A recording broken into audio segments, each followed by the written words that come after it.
How many businesses do you own right now? I run a school, yes, and then I have 3 shops, and then I host a program on Agro every Saturday morning. Pokia, thank you for accepting to be on the I Am That Mom show.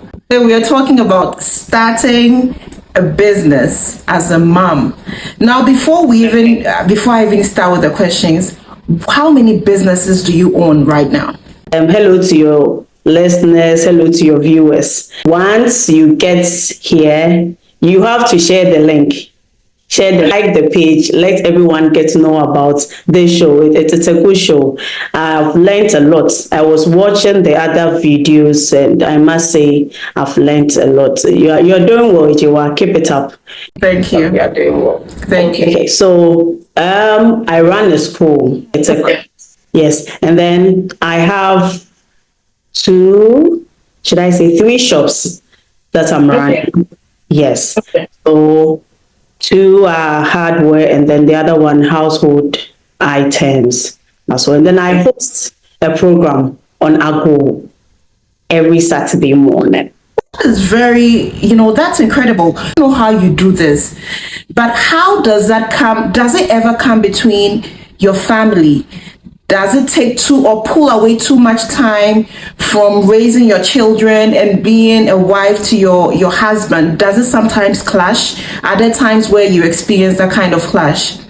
Yes, most of the times. Initially, it wasn't easy. It wasn't easy at all because there is this thing that I mostly ask myself. I ask that, how is God able to handle our requests, our petition, everything? Because within a second, there is a call from the shop. We need new supplies. Someone needs an order. The next second, your child is right beside you. I'm hungry. I need food. Your husband is also on the phone.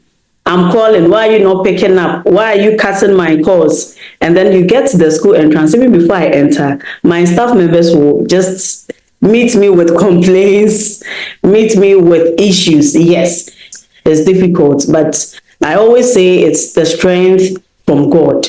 Because each morning when I wake up, I have 2 prayer requests, strength and then patience. Because I always ask God to give me patience. I always ask God to give me strength. And with these 2, I'm good to go. Yeah. I'm still trying to get my mind around how your day looks like, because you just told me sometimes there's a call on the phone, we need new supplies, you have to go to the school, you are met with, how many staff do you have in the school? At school there are 23. Oh, that is incredible. Like, wow. And then besides your business, you have your own life to live. Exactly. And then you have 3 boys to take care of and a husband. I really don't know how you do it, but let me quickly jump into your self-care and then I'll come back to your business. How are you able to juggle between all of this and still have time for yourself? Do you ever have self-care days? Yes, I do. So that normally takes place when we are on school vacation. So when we vacate from school, initially I used to go to the shop when we were on vacation, but I said, come on, what am I collecting?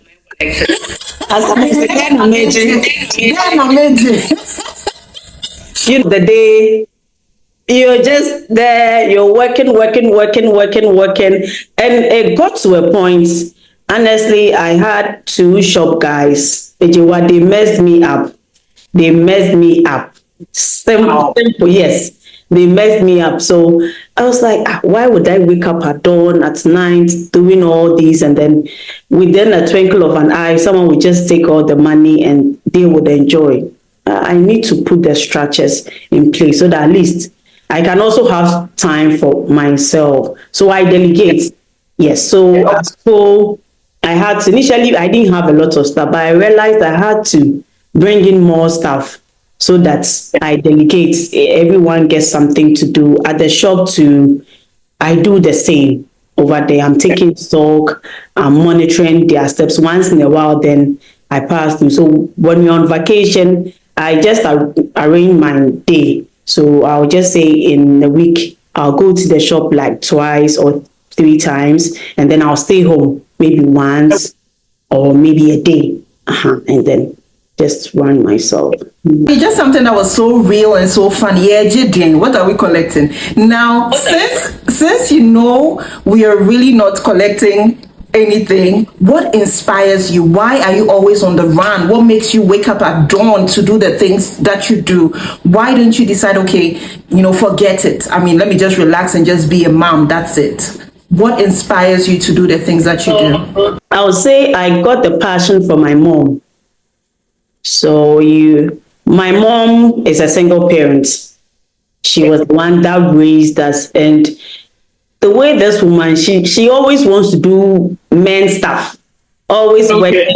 If you travel with her to China, once we get to China, she won't even let you sleep because that's like 22 hours journey. But once you get down, instead of you are thinking, oh, maybe I'll rest for an hour or two before we go to the market. For her, no. Once you get to the hotel, you dressed up. She'll let you shower. You dress up. We are moving straight to the market. She's going.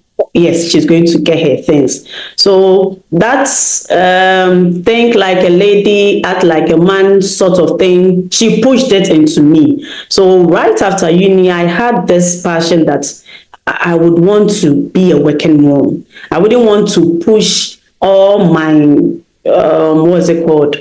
If I need anything, my demands and everything should be on my husband. No matter how wealthy my man is, I still want to provide. There are certain things I would want to take that hassle and then all those stuff from my husband. Yes. So that's what made me, like, every time, because there are times I'll just go to my husband. I'm thinking of doing this. Say, madam, please don't go there. It's okay. You are not even done with what you are doing, so don't even go there. Okay, which I say, busybody. That's the word. No, but that's pretty interesting because it makes me. I'm pretty much like that too. I'm that kind of person too, always trying to do something else. But I think yours is above and beyond. Way above and beyond, and you're such an inspiration. Now let's quickly again move to your business life. Have you ever experienced any challenges or downsides to business? Have you ever started any business that from the word go it just collapsed, like it just didn't do well? So it was this packaging business. It was this gifts, like souvenirs. You package souvenirs for people, but it didn't even last for 1 month, and then it just died. Yes, it didn't survive. But I wasn't bothered because it wasn't something that I was into. That's how. Yes, it wasn't something I was into. I just wanted to start something, but when I started, it didn't thrive, and then it just died. Yeah. You sound like somebody who is not afraid to fail. Is that who you are? I'm not afraid to fail. My only issue was sometimes I ask myself, how am I going to start?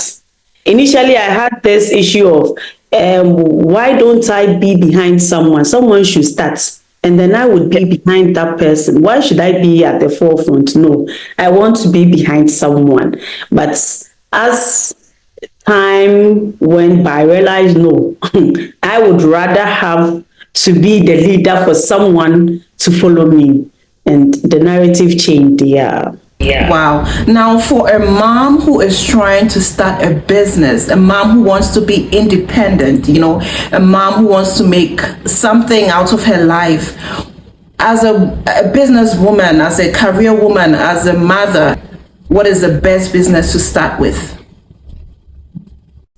So, as a mom, I would advise working from home, honestly.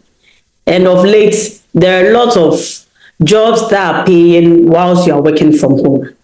It saves you the stress. At least you're able to move around, do some house chores, and then all that. Even if it's selling. Now, there are a lot of apps that you can put your stuffs on there and then you are selling. There are delivery companies that they can do pick up and then deliver for you. So stay at home mom will be the best because the stress with having to move out of the house, you get up early, dress up the children, they are off to school. Sometimes you even have to move out with them because you don't want to be late. Yes. Yeah. So I would always choose a stay at home mom, working from home rather than moving to the office to work here. Okay, I mean, so this is prior to what you have done in the past, and this is your, if you had the chance to go back, you would start doing business from home rather than setting up something outside of the house.